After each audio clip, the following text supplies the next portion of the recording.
Hi అండి, welcome to home entertainments for health. నేను మీ సత్య.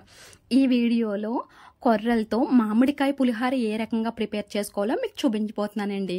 ఎందుకు ఈ సేమ్ మామిడికాయనే తీసుకున్నాం పులిహార చేసుకోవడానికి, నిమ్మకాయని ఎందుకు తీసుకోలేదు, చింతపండుని కానీ నిమ్మకాయని కానీ ఎందుకు యూజ్ చేయలేదు, పైగా ఎందుకు కొర్రలనే పులిహారగా చేసుకోవాలి, రైస్తో చేసుకుంటే చాలా టేస్ట్గా ఉంటుంది కదా అని ఇలా చాలా డౌట్స్ ఉంటాయి మీ అందరికీ.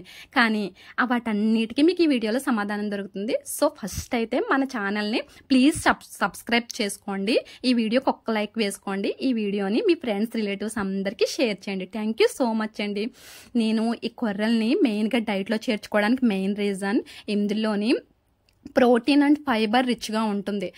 పైగా కార్బోహైడ్రేట్స్ ఇందులో చాలా తక్కువగా ఉంటాయి కానీ చాలా తక్కువగా ఉంటాయి రైస్తో కంపేర్ చేసుకుంటేనే. పైగా ఇప్పుడు అందరి డైట్లోని కూడా కొర్రల్నే మెయిన్గా రైస్ కింద యూజ్ చేస్తున్నారు. ప్రతి ఒక్కరూ కూడా షుగర్ బీపీ పేషెంట్స్ అందరూ కూడా చాలా మంది రైస్ అవాయిడ్ చేస్తున్నారు. కాకపోతే డైలీ కొర్రల్ని వాళ్ళు రైస్ కింద తీసుకోవాలంటే కష్టం. కానీ ఈ రకంగా పులిహారని చేసుకోవడం వల్ల అది ఈ సీజన్లో మామిడికాయ పులిహార మామిడికాయ అనేది అవైలబుల్గా ఉంటుంది. సో అందుకని నేను మామిడికాయని తీసుకున్నాను, పునాస్ మామిడికాయని. సో దేనికైనా సరే సిరిధాన్యాలని 12 hours సోక్ చేసుకోవాలి. ఇలా 12 hours సోక్ చేయడం వలన ఇది మనకి డైజెషన్కి అనువుగా ఉంటుంది. వీటిని కూడా 12 hours సోక్ చేసుకున్నాం అంటే నైట్ పడుకునే ముందు సోక్ చేసుకుని మార్నింగే మనం రెడీ చేసుకుంటే సరిపోతుంది. అయితే ఈ సిరిధాన్యాల్లో ఈ రోజు ఈ కొర్రల్ని తీసుకోవడానికి కారణం ఈ కొర్రల్లోని అంటే మెయిన్ అన్ని సిరిధాన్యాల్లోని కూడా ప్రోటీన్ ఫైబర్ రిచ్గా ఉంటుంది. ఆల్రెడీ లాస్ట్ వీడియోలో మనం కుక్కర్లో ఏ రకంగా కొర్రల్ని ప్రిపేర్ చేసుకోవాలో చూసాం. ఇప్పుడు ఇందులో కొర్రల్ని వార్చుకుంటున్నాం అంటే ఎసరు పెట్టుకుని సరిపడినంత వాటర్ ఎసరు పెట్టుకుని అందులో ఎసరు మరిగేటప్పుడు కొర్రల్ని వేసుకోవాలి. కొర్రల్ని సిమ్లో పెట్టుకుని ఉడికించుకుంటే సరిపోతుంది. ఇప్పుడు నేను చూపించాను కదా మీకు, ఒక్కొక్క పలుకుని పట్టుకుని ఉడికిందో లేదో చూసుకుని అప్పుడు వాష్ చేసుకోవడమేనండి. ఇదైతే ఈ రకంగా డైలీ ఇలా చేసుకుంటాం కుక్కర్ అవైలబుల్గా లేని వాళ్ళు. మనం పులిహారకైతే ఫస్ట్ సరిపడినంత ఆయిల్ వేసుకుని ఆల్రెడీ కొర్రల్ని చల్లారి పెట్టేసుకుని ఉంచుకుంటే మనకి పులిహార అనేది పొడి పొడిలాడుతూ వస్తుంది. ఇక్కడ మెయిన్గా మీకు ఇన్ని పప్పుల్ని ఇన్ని వేరుశనగ గుడ్లని చూపించడానికి కారణం కొర్రల్లో ఆల్రెడీ ప్రోటీన్ ఫైబర్ రిచ్గా ఉంటుంది. ఇప్పుడు మనం ఈ రకంగా పప్పుల్ని కానీ వేరుశనగ గుడ్లని కానీ ఎక్కువ మొత్తంలో తీసుకోవడం వలన ఆ రోజుకి అవసరమైనటువంటి ప్రోటీన్ మనకి సరిపోతుంది. ఆ రోజుకి అవసరమైనటువంటి ప్రోటీన్ మొత్తం ఈ కొర్రల పులిహార తీసుకోవడం వలన మనకి అందుతుంది, మన బాడీకి అందుతుంది. నేను ఇక్కడ మీకు చూపిస్తున్న అన్ని పోపుల్లోని పప్పులే ఎక్కువగా ఉంటాయి. సో కంపల్సరీ వేరుశనగ గుడ్లని పచ్చిశనగ పప్పుని ఎక్కువ మొత్తంలో తీసుకుని ఈ పులిహార ప్రిపేర్ చేసుకోవాలి. అయితే ఈ కొర్రల్లోని ప్రోటీన్తో పాటు యాంటీ ఆక్సిడెంట్స్ కూడా చాలా రిచ్గా ఉంటాయండి. యాంటీ ఆక్సిడెంట్స్ రిచ్గా ఉండడం వల్ల ఏమవుద్దో మనం ఆల్రెడీ లాస్ట్ వీడియోస్లో డిస్కస్ చేసుకున్నాం కదా, మన రెసిస్టెన్స్ బాగుంటుందని. పైగా ఇది లేడీస్కి, ప్రెగ్నెంట్ లేడీస్కి చాలా మంచిది. దానికి కారణం ఇందులో వాళ్ళకి సరిపడినంతటువంటి కాల్షియం, ఐరన్, మ్యాంగనీస్ ఉంటుంది. వాళ్ళకి ఇది అవసరం కనుక ఇందులోని పీచు అధికంగా ఉంటుంది, అదేంటి ఫైబర్.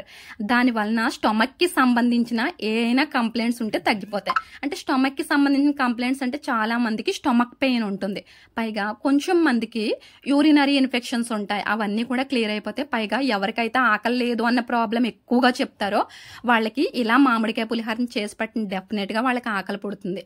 ఇది మనం మ్యాంగో పులిహార అన్నాం కదా, అంటే మామిడికాయ పులిహార ఈ సీజన్లో లభించే పునాస్ మామిడి.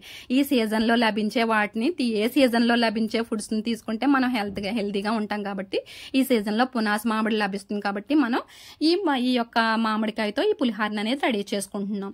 ఈ గ్యాస్ పోపు వేగిపోయిన తర్వాత గ్యాస్ కంప్లీట్గా ఆఫ్ చేసేసి అప్పుడు ఆల్రెడీ మనం తురుము పెట్టుకున్న మామిడికాయని వేసి ఒక 1/2 minute ఉంచితే సరిపోతుంది. 1/2 minute కన్నా ఎక్కువసేపు అక్కర్లేదు. అప్పుడు ఆల్రెడీ మనం ముందే చల్లారి పెట్టుకున్నటువంటి పొడి పళ్ళాడేటటువంటి కొర్రల్ని ఇందులో వేసుకుంటే మనకి మామిడికాయ కొర్రల పులిహార అనేది రెడీ అయిపోయింది. ఇది ఈ కొర్రల వలన అంటే ఈ మామిడికాయ కొర్రల పులిహార వలన మన చాలా మంది వెయిట్ కంట్రోల్ అవ్వడం కోసం చాలా చేస్తారు. వాళ్ళందరూ కూడా ఇలా కొర్రలనే కాదు సిరిధాన్యాలను డైలీ డైట్లో చేసుకోవడం వలన వాళ్ళు వెయిట్ అనేది నార్మల్కి వస్తారు. అంటే వెయిట్ లేని వాళ్ళు ఇంకా సన్నబడిపోతారని కాదండి, ఇది వెయిట్ని బ్యాలెన్స్ చేస్తుంది అనమాట. దానికి కారణం ఇందులో ఉన్నటువంటి ప్రోటీన్. ఎక్కువగా ఇది హౌస్ వైఫ్స్కి మంచిది అని చెప్పాను. దానికి కారణం ఏంటంటే వాళ్ళకి ఎన్నో వర్క్ టెన్షన్స్ ఉంటాయి ఇంట్లో కానీ బయట కానీ. అందుకని వాళ్ళ నర్వ్ సిస్టమ్ కొంచెం ఇబ్బందిగా ఉంటుంది. ఇందులో ఉన్నటువంటి మోరల్ విటమిన్ ఈ నర్వ్ సిస్టమ్ని చక్కగా బాగా మెరుగుపరుస్తుంది. పైగా ఇందులో ఉన్నటువంటి ప్రోటీన్ కాంపౌండ్ వలన ఇక్కడ మనకి నాడీ వ్యవస్థ అంతా కూడా సజావుగా పనిచేయడానికి కూడా బాగుంటుందండి. ఈ పులిహారని ఇది కలుపుతున్నప్పుడే ఆ స్మెల్కి మన నా నోట్లో ఆల్రెడీ సెలైవా అనేది వచ్చేస్తుంది. అంత బాగా అంత మంచి స్మెల్ వస్తుందండి. సో ఇది డైజెషన్ అవ్వడానికి ఆల్రెడీ మనకి లాలాజలం అనేది కూడా తయారైపోతుంది కలిపేటప్పుడే. ఈ కొర్రల్ని మనం డైలీ మన డైట్లో చేర్చుకోవడం వల్ల డైలీ తిన్న వాళ్ళకే చెప్తున్నానండి నేను ఈ యొక్క బెనిఫిట్స్ అన్నిటిని కూడా. ఇందులో కూడా మనం ఆవు పిండితోనే చేసుకుంటాం ఈ కొర్రల మామిడికాయ పులిహార కూడా. సో ఇది డైలీ డైట్లో చేర్చుకున్న వాళ్ళకి ఈ బెనిఫిట్స్ అన్నీ అందుతాయండి. పైగా కొన్ని రకాల క్యాన్సర్స్ ఉంటాయండి, అవి కూడా తగ్గుతాయి. డైలీ డైట్లో చేర్చుకున్నప్పుడు కొన్ని రకాల క్యాన్సర్స్ కూడా తగ్గుతాయండి. అయితే ఈ కొర్రల్లోని ప్రోటీన్, ఐరన్ రిచ్గా ఉన్నాయి.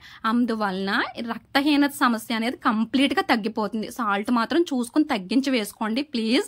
సాల్ట్ ఎక్కువ వేసుకోవడం వల్ల దీనిలో ఉన్న బెనిఫిట్స్ కొంచెం తగ్గిపోతాయి. అందుకని కొంచెం తగ్గించి వేసుకోండి. మనకి మామిడికాయ కొర్రల పులిహార రెడీ అయిపోయింది. ఫైనల్గా ఈ రకంగా గాను నూనె కానీ లేదంటే నెయ్యిని కానీ సర్వ్ చేసుకుని ఈ మామిడికాయ పులిహార కనుక తిన్నామంటే ఇన్ని రకాల పప్పులతో వేరుశనగ గుడ్లతో ఆ రోజుకి మనకి అవసరమైనటువంటి ప్రోటీన్ అనేది మన బాడీకి వెళ్ళిపోతుంది. చూసారు కదా. పైగా ఇందులో రైబోఫ్లేవిన్ అనే విటమిన్ కూడా ఉందండి. సో దాని యొక్క యూసేజెస్ గురించి మనం నెక్స్ట్ వీడియోలో మాట్లాడుకుందాం. సో ఇలా ఈ రకంగా సిరిధాన్యాలతో డైలీ రైస్ ఐటమే కాకుండా ఈ రకంగా సిరిధాన్యాలతో మనం పులిహార కానీ నెక్స్ట్ వీడియోలో చూపిస్తాను మీకు, బిర్యానీ కానీ టమాటా రైస్ కానీ వీటన్నిటిని కూడా చేసుకోవచ్చు. అది హెల్తీగా. నూనె సాల్ట్ తక్కువ వేసుకోండి. ఈ ఒక్క ముద్దలో చూసారా ఎంత మంచి ప్రోటీన్ ఉందో. వేరుశనగ గుడ్లు, పప్పులు ఇలా తీసుకోవాలండి మనం ఈ పులిహారని. దానివల్ల మనకి ఉపయోగాలనే ఉంటాయి. నేను ఆల్రెడీ కొర్రలు వార్చిన వాటర్ కూడా వేస్ట్ చేయమండి. ఇందులో సాల్ట్ వేసుకుని మనం తాగొచ్చు. లేదంటే పిల్లలకి ఈ వాటర్ వేసి మెత్తగా రైస్ని పిసికేసి పెడితే వాళ్ళకి ఉపయోగాలు ఉంటాయి. సో ఈ వీడియో మీకు నచ్చింది అనుకుంటున్నాను. Thank you so much.